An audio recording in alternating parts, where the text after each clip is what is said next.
읽도록 하겠습니다. 함께 읽겠습니다. 에브라임 산지에 미가라 이름하는 사람이 있더니 그의 어머니에게 이르되 어머니께서 은 1,100을 잃어버리셨으므로 저주하시고 내 귀에도 말씀하셨더니 보소서 그 은이 내게 있나이다. 내가 그것을 가졌나이다 하니 그의 어머니가 이르되 내 아들이 여호와께 복받기를 원하노라 하니라. 아멘. 오늘은 어린이 주일입니다. 우리 교회는 아직 어린이가 없고요. 몇 번 참석해 주신 성도님의 아이가 한 명 있습니다. 그래서 예배 후에 선물 하나 보내드리려고 합니다. 오늘 설교는 계속해서 착각 시리즈를 합니다. 11번째 순서고요. 주제는 사랑이라 해서 사랑에 대해서 오늘은 자녀 사랑에 대해 설교를 하고 다음 주에 이웃 사랑에 대해서 설교를 하고 이 시리즈는 마치려고 합니다. 어린이 주일이면 특별히 주제 맞는 다른 설교를 해야 하는데 어떻게 시기가 딱 맞아가지고 또 자녀 사랑에 대한 설교를 하려고 합니다. 그리고 또한 오늘 가정에 대해서 전체적으로 좀 생각을 또한 해봤으면 합니다. 자녀 사랑이라는 부분은 되게 민감한 부분입니다. 특히 우리나라에서 자녀 사랑은 세계에서 손에 꼽힐 만큼 굉장한 열정을 갖고 있고 그리고 그 사랑이 대단하다라고 얘기를 하죠. 또한 저출산으로 인해서 자녀 사랑에 대한 그것이 더 커졌습니다. 그래서 우리나라 지금 힘들다고 경제가 힘들다고는 하지만은 어린 아이들에 대한 자녀에 대한 사업 이것은 망하지 않는다고 얘기를 합니다. 사교육비도 최고치를 돌파했다라고 얘기를 하고요.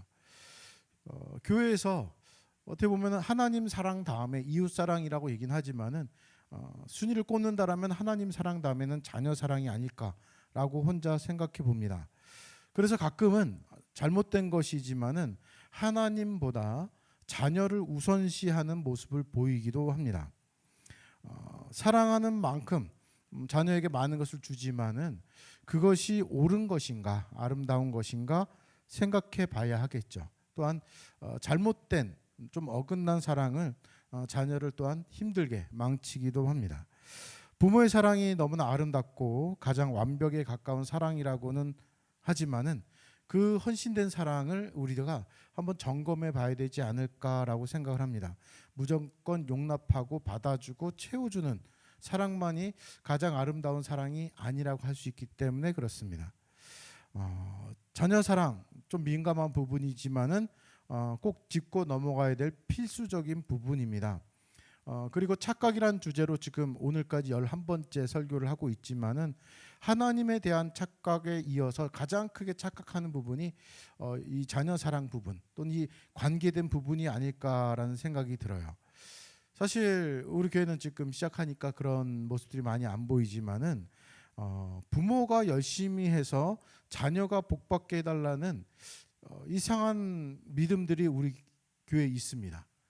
우리나라 교회예요. 그래서 이제 11월 정도 되면은 그때 수능이 있잖아요. 수능 전에 이제 기도회를 시작하고 그리고 이제 헌금 드리고 합니다. 근데 그 열심과 그 열정으로 내 자녀가 잘 될 것인가? 근데 대부분의 고3들은 교회 잘 못 나오거든요. 안 나오는 경우도 있고 못 나오는 경우도 있고 그러다 보니까 부모의 믿음으로 자녀가 복받게 한다라는 이상한 믿음이 있어요. 40일 작정하기도 하고 헌금 또한 작정해서 여러 번 드림으로 인하여서 내가 열심히 했으니 그 복이 자녀에게 이어지기를 바라는데 그것은 잘못된 믿음입니다. 넌 어떻게 보면 무속에 더 가까운 것이고요.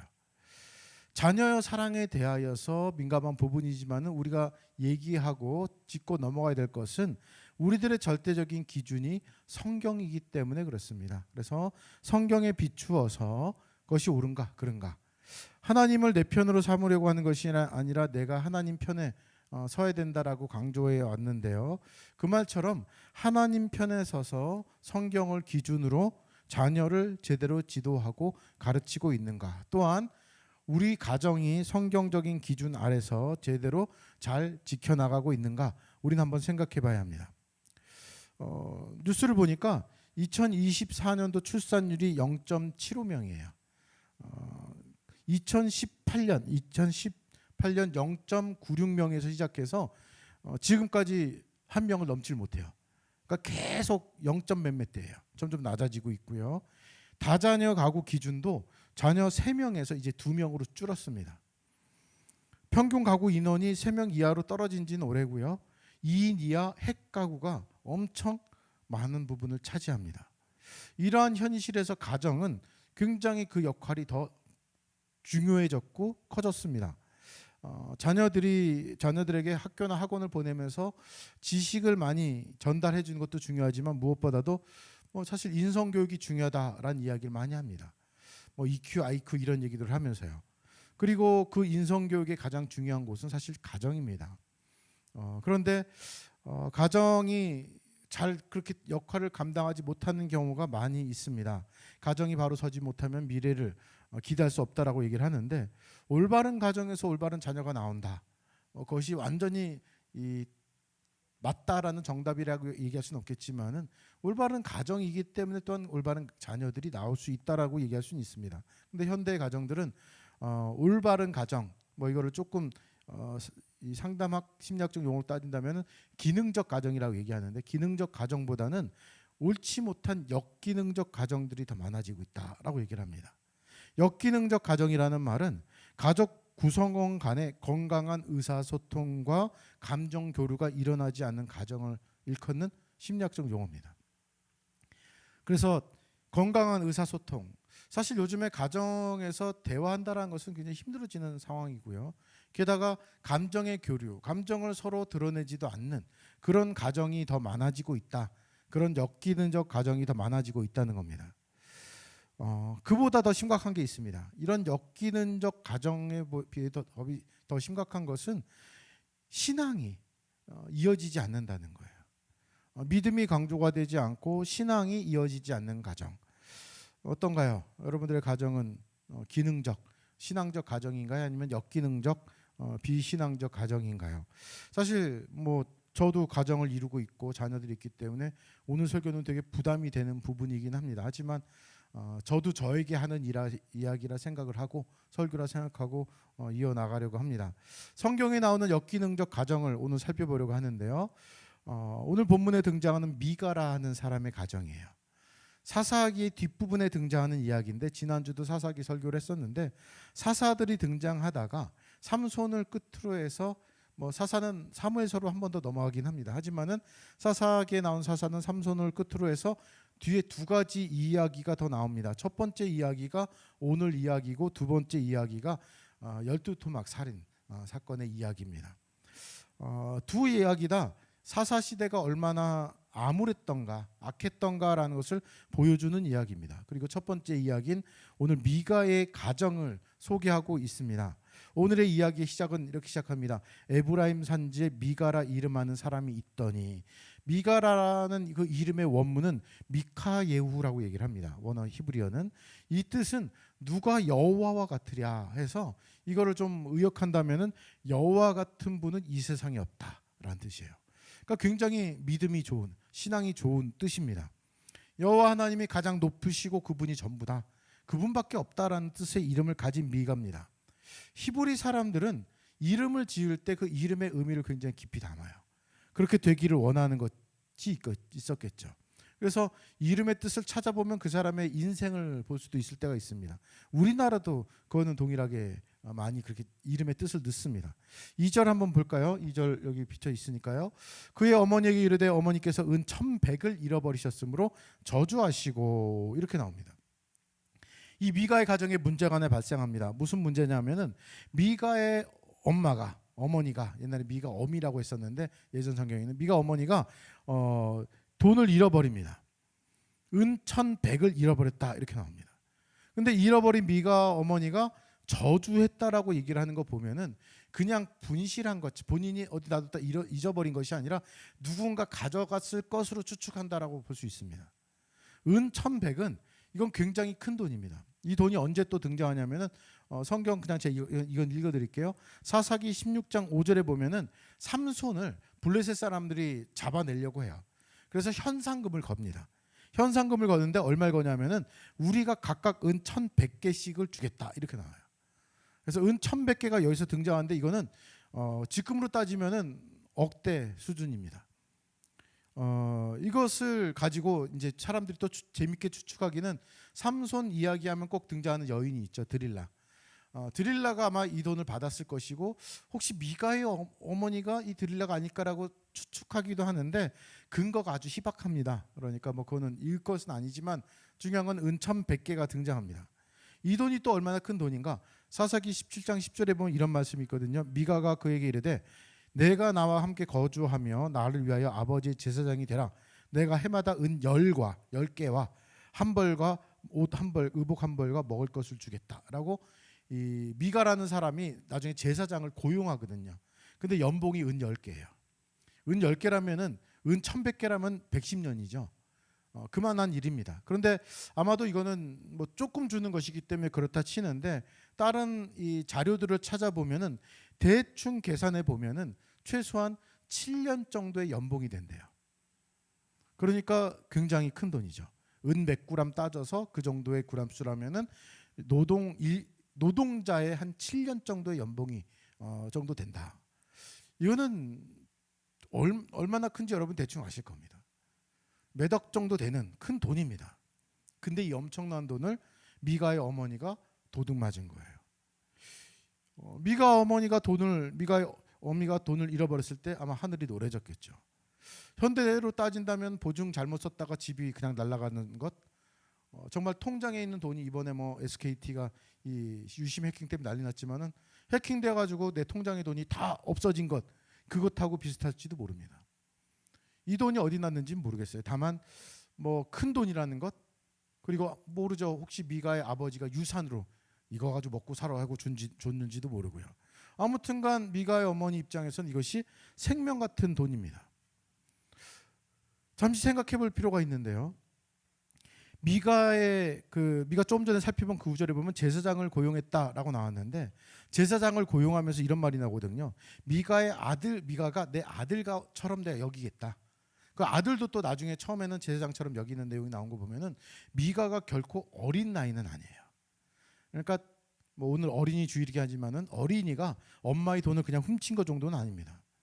어린 나이가 아닌데 아마도 이 큰 돈 엄마한테 있는 걸 알긴 아는데 상속해 주진 않은 것 같아요. 물론 뭐 아직 때가 아니라서 그럴 수도 있겠지만요.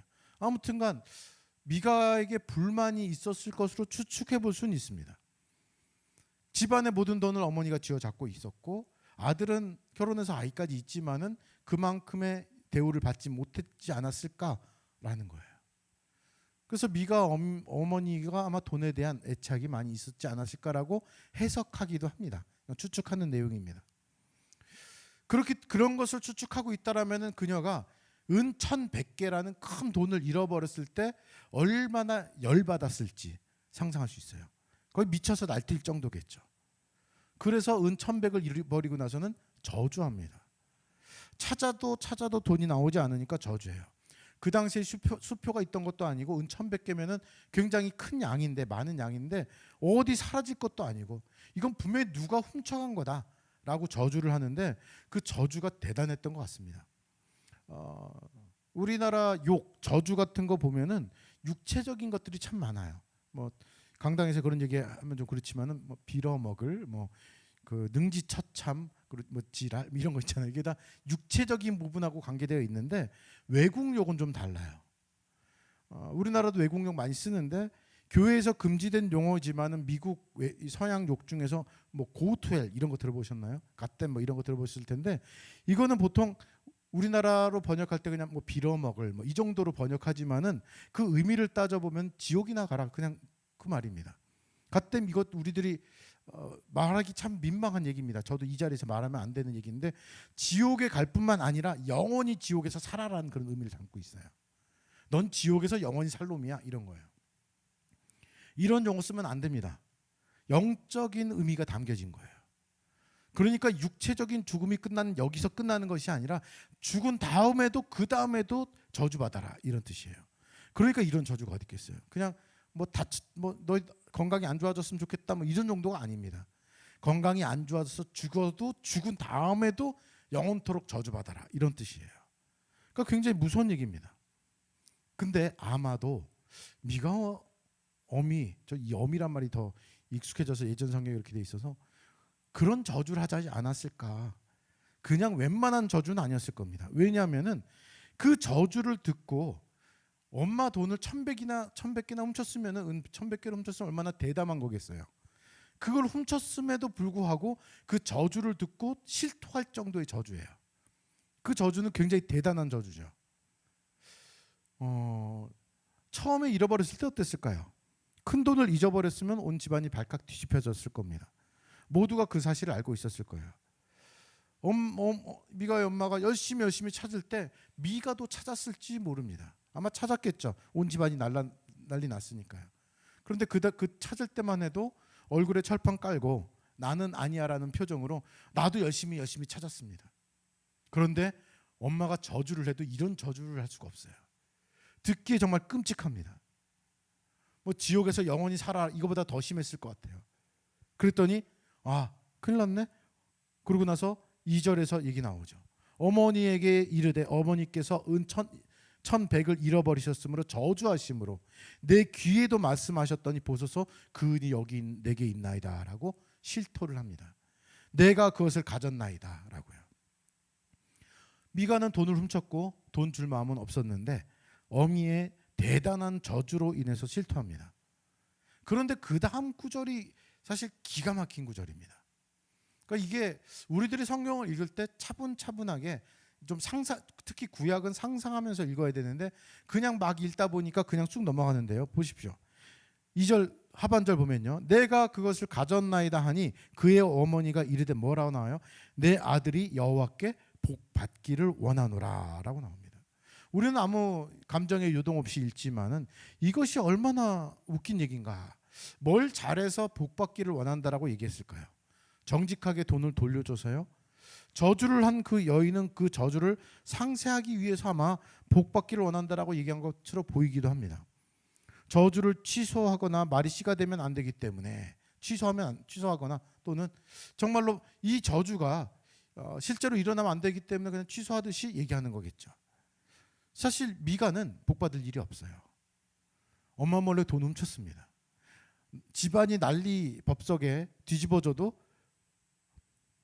내가 가져왔습니다. 어디 있습니다. 말하지 않았습니다. 그런데 저주가 임하니까 저주의 얘기를 들으니까 그제서 내놔요. 그런데 엄마는 그걸 가지고 뭐라고 그래요? 칭찬해 줍니다. 이거를 우리 그런 거 있잖아요. 이거 누가 뭐 이렇게 집안에서 도자기나 이런 거 깨고 나서 누가 깼어 그러면은 가만히 있다가 사실 제가 있어요 그러면은 칭찬했다. 이건 약간 느낌이 그럴만하다라는 생각이 들기도 해요. 왜냐하면은 깬 게 그 목적이 일부러냐 고의성이 있냐 없냐를 따져볼 때 아마도 그거는 고의가 없었지 않을까. 실수하다 깼고 나중에 실토했다라는 것에 대한 칭찬입니다. 그러니까 이거는 실토한 거 고백한 거 이거에 대한 칭찬이지 그 전의 죄에 대해서 칭찬한 게 아니에요. 미가는 고의로 조그만 것도 아니고 큰 거를 은 1,100개를 훔쳤습니다. 그리고 열심히 찾았을 겁니다. 이건 뭐 추측이지만. 근데 엄마의 저주 얘기를 듣고 나서는 내밀었어요. 그랬더니 엄마는 그래? 엄마가 더 놀랐을지 모르죠. 이거 훔쳐간 놈 뭐 어떻게 되라 이렇게 얘기했을 텐데 그 놈이 바로 내 아들이에요. 얼마나 놀랐겠어요. 여호와께 복 받기를 원한다. 너 복 받아라. 말을 후다닥 바꿔버립니다. 곰곰이 생각해 보면은 우리들의 모습이 이런 모습이 굉장히 많이 있습니다. 신앙적으로 도덕적으로 온전한 모습을 보이지 못해도 자신의 아들은 자신의 자녀들은 잘 되기를 바라는 것이 부모의 마음일 거예요. 하지만 제대로 가르치지 못하고 이런 모습을 보인다면 이건 아주 심각한 문제입니다. 인성교육보다 더 중요한 것이 우리들에게는 신앙교육입니다. 근데 신앙적으로 제대로 하지 못할 때 주일 성수도 제대로 못하고 성경도 보지도 않고 하나님 말씀이 무엇인지도 모르고 신앙생활을 제대로 하지도 않는데 자녀를 신앙적으로 지도하지 않고 혼내지도 않고 복받기만을 바란다면 미가의 어머니하고 별다를 게 없다는 겁니다. 자녀가 대학을 가기 위해서 학원을 열심히 다니고 교회 활동을 멈추고 신앙생활을 제대로 하지도 않았는데 부모가 대신 자녀 대신 나와서 열심히 기도하고 헌금하고 봉사한다라는 것은 그거는 미가의 어미와 똑같은 모습이라는 겁니다. 자녀를 위해서도 내 자녀가 제대로 신앙생활하지 않으면은 하나님께서 어려움을 주십시오라고 기도하는 게 사실은 더 맞는 이야기예요. 방치해서 본인이 못함에도 불구하고 죄를 졌음에도 불구하고 일이 잘 풀린다라면은 더 안 하게 되잖아요. 안 합니다. 그래서 사실 교회 신앙생활을 열심히 안 하고 나서 나중에 잘하려면은 이거는 처음부터 믿어가는 신앙생활보다 더 힘듭니다. 그리고 실제로 그래요. 신앙생활 열심히 안 했는데도 생활이 잘 풀려요. 그러면 더 안 하게 됩니다. 안 해도 된다라는 생각을 하게 되거든요. 무서운 말이지만은 우리 주변의 사람들, 자녀뿐만 아니라 모든 사람들이 신앙생활이 엉망이 될 때 도리어 하나님이 일을 잘 풀어주시기보다는 어려움을 주시는 게 복입니다. 지금은 그런 경우 많이 없지만 예전에 아프신 분들 생기면은 기도원을 가요. 그래서 기도원 가서 열심히 기도합니다. 저희 부모님도 그랬거든요. 그러면서 믿음이 또 생기기도 해요. 그래서 C.S. 루이스는 그랬습니다. 평상시에는 하나님이 속삭여 주시지만은 고난이라는 것은 하나님이 소리치시는 것이다. 이렇게 표현해놨어요. 고난이 왜 사람에게 오느냐? 하나님이 야 정신 차리라고 소리치는 거래요. 그래서 빨리 정상으로 돌아와라고 경고해 주시는 거랍니다. 대학을 가고 좋은 직장 가는 것 중요합니다. 하지만 길어야 120년, 150년이죠. 그 다음 영원에 대한 하늘 나라에 대한 가르침, 그 나라를 바라보고 그 나라를 위해서 어떻게 살아가야 되는가, 이것에 대한 믿음 생활의 중요성을 지도해 주는 것이 우리 부모의 역할이 되어야 합니다.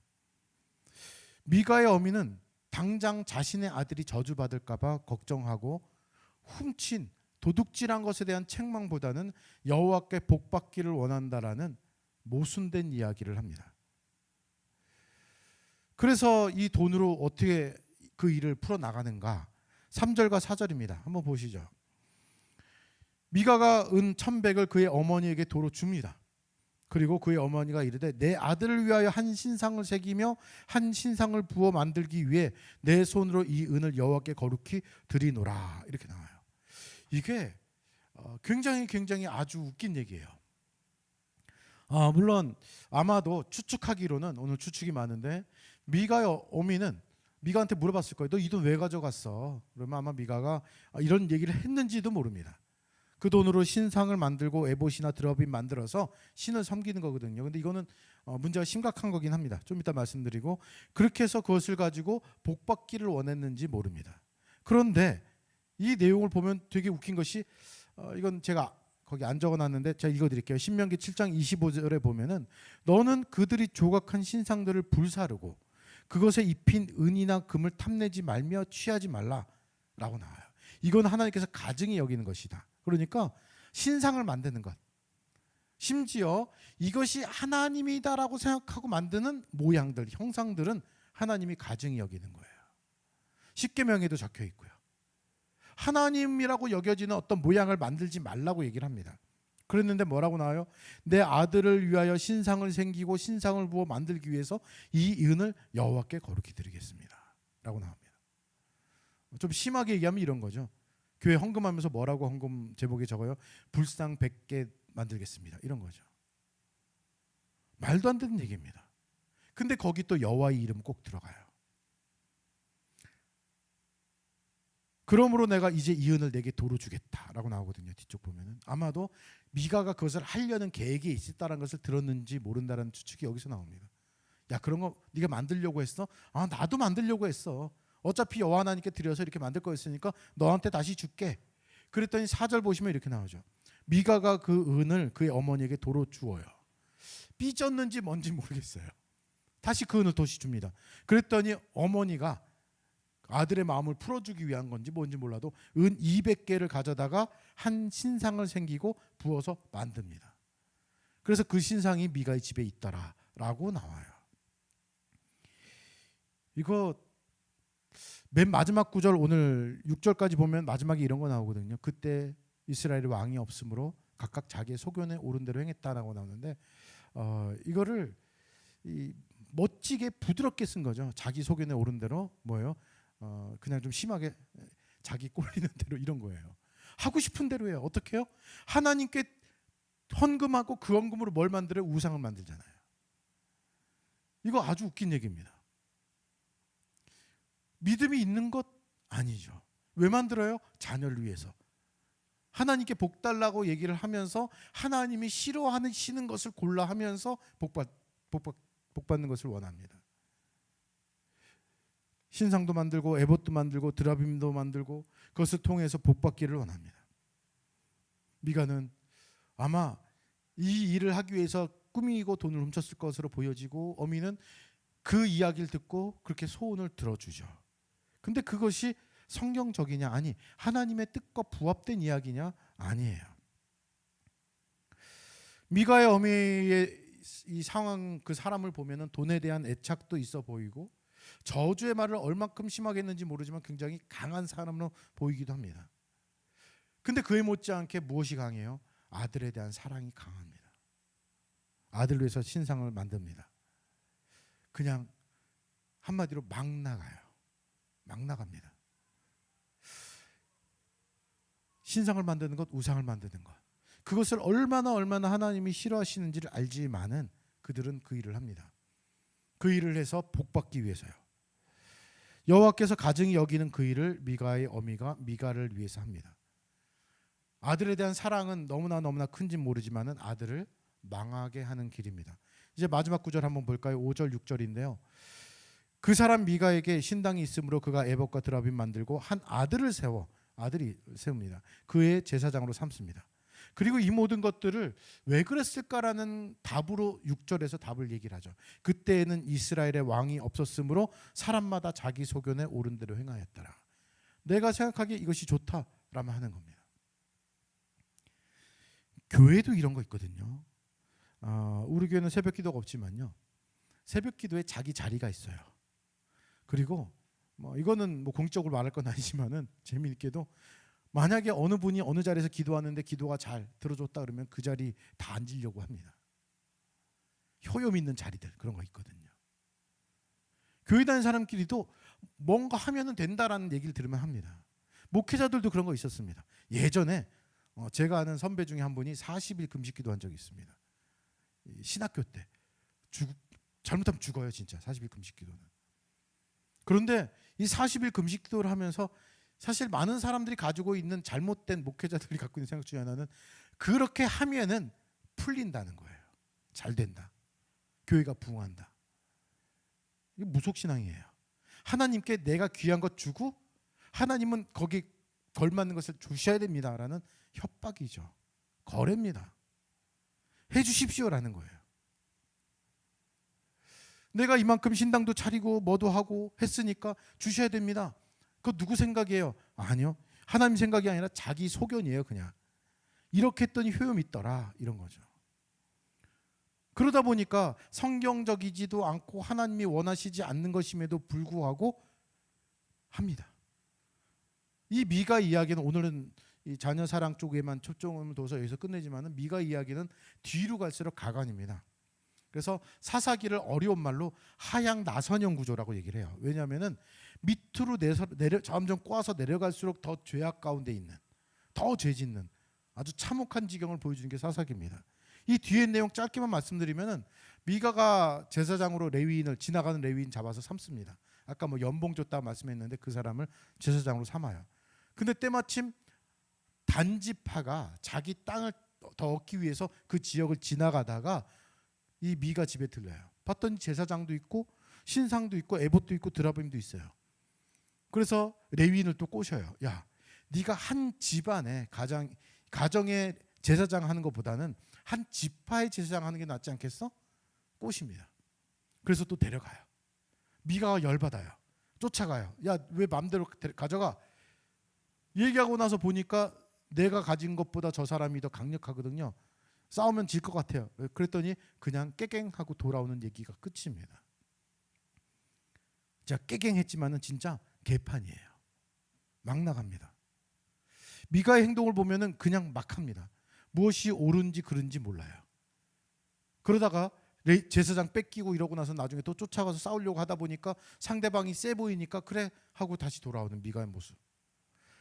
하나님께 복받기를 원하지만은 하나님이 원하시는 삶을 살지는 않습니다.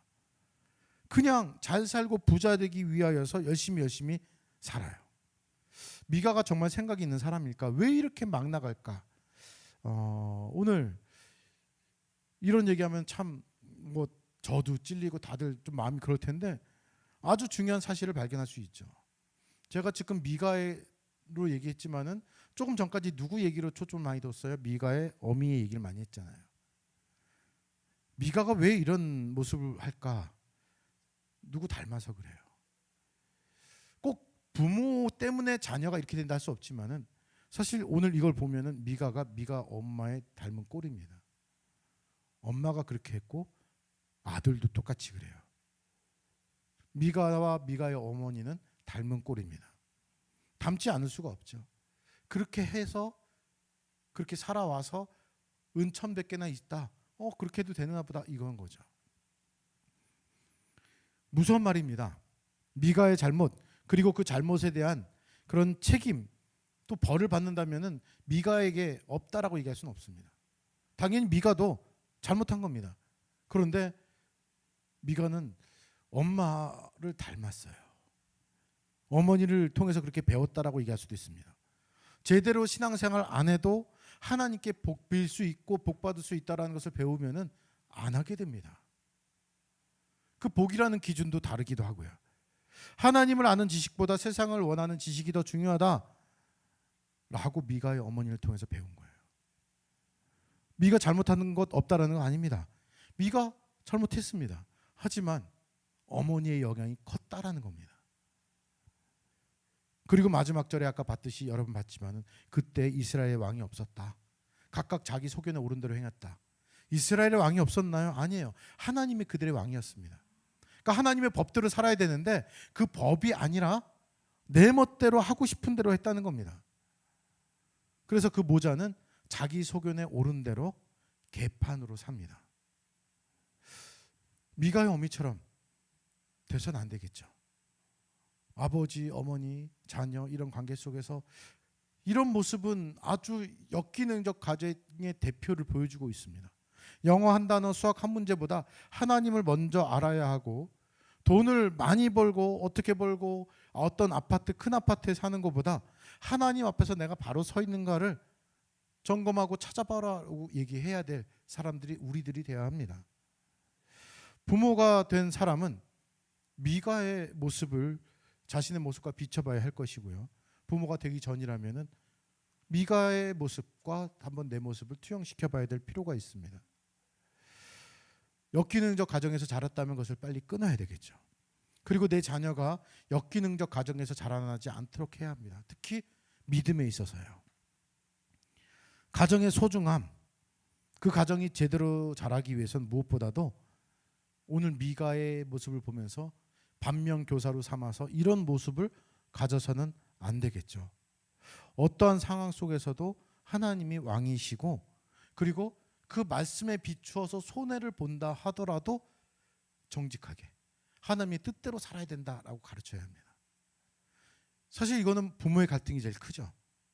여러분들 뭐 TV 프로 잘 아시겠지만 뭐 금쪽인가 뭐 그것도 있고 옛날에 우리 아이가 달라졌어요 이런 거 있었습니다. 그거 보면 사실 우리 아빠가 달라졌어요. 우리 엄마가 달라졌어요. 금쪽이 엄마가 문제예요. 아빠가 문제예요. 사실 그걸 보면 그렇습니다. 자녀에게 문제가 있지만은 어떻게 보면은 제대로 가르치지 못한 부모의 책임이 더 크기도 합니다. 사실 오늘 본문을 가지고 예전에 다른 교회 설교한 적이 있었습니다.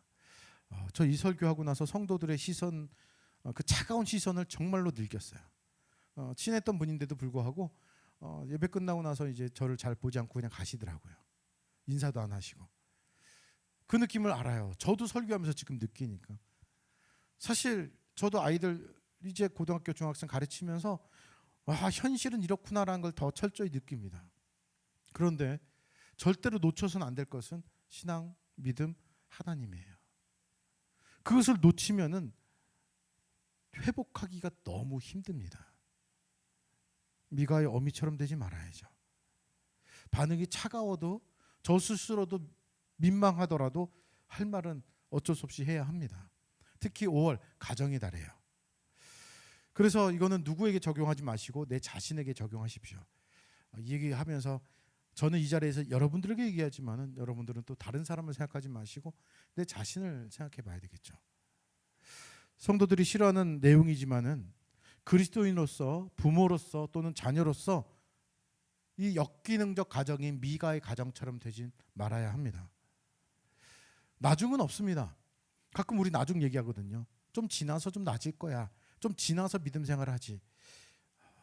제가 예수님 언제 오실까? 그러면은 제가 제일 부합된 날짜를 대충 추측하면은 예전에 이런 얘기했거든요. 우리 교회 수요 예배는 이제 제가 텍스트로 보내드리지만은 수요일 날, 비 오는 수요일 날, 담임 목사 없었을 때 예수님이 오실 가능성이 제일 많다. 비 오는 수요일이면 대부분 많이 안 오거든요. 게다가 담임 목사님 없으면 더 안 와요. 그 말은 언제예요? 내가 방심했을 때입니다. 내가 언제 방심해요? 부모 입장에서는 자녀들에게 하나님보다는 그 다른 것을 강조할 때입니다. 그때 예수님 오시면은 잠시만요, 나중에요라는 말이 후회가 될지 모릅니다. 올바른 자녀 사랑, 그것은 자녀의 입에서 하나님의 하나님 되심을 고백하는 것. 그 하나님 되심을 고백한다는 것은 하나님을 그 자녀가 가장 우선순위에 두는 것을 얘기를 합니다. 오늘 부모들 입장에서는 실제적인 적용이 이런 겁니다. 내가 하나님을 생각하고 하나님을 우선적으로 생각하는 기준 아래서 아이들을 가르치고 있는가, 양육하고 있는가, 그걸 생각해 보셔야죠. 이거 굉장히 어려운 문제입니다. 특히 요즘 시대에는요. 요즘에 진짜 어려운 것 같아요. 저도 키우다 보니까 더 실감합니다. 아주 어려운 문제입니다. 하지만 오늘 역기능적 가정인 미가의 가정을 보면서 우리가 배워갔으면 좋겠습니다. 이 시간 함께 잠시 기도드리는 시간 가질게요. 우리가 아까 마지막 찬양으로 축복의 통로를 했습니다.